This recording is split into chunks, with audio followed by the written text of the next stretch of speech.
Police की नाकस तफ्तीश या कुछ और। कराची पुलिस चीफ खादम हुसैन रिंद ने बड़ा इंकशाफ कर दिया। कहते हैं कि रवां साल 6000 से साइड स्ट्रीट क्रिमिनल पकड़े, महज 3 को सजा हो सकी। स्ट्रीट क्राइम में मुलविस मुलजमों की ज़्यादा से ज़्यादा 7 साल कैद है। सिर्फ 3 केसेस में स्ट्रीट क्रिमिनल को अदालतों से 1 साल की सज़ा मिली। 50% से ज़्यादा केसेस में स्ट्रीट क्रिमिनल्स को 1 से 3 माह की सज़ा हुई।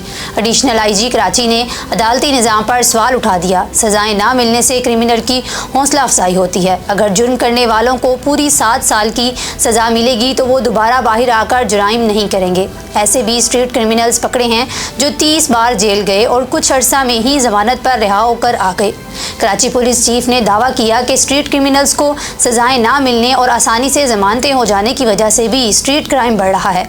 मजमूई तौर पर रवां साल 78 स्ट्रीट क्रिमिनल्स अदालतों से सज़ा नहीं हुई। रवां साल कराची पुलिस ने 1019 डाकू जख्मी हालत में गिरफ्तार किए।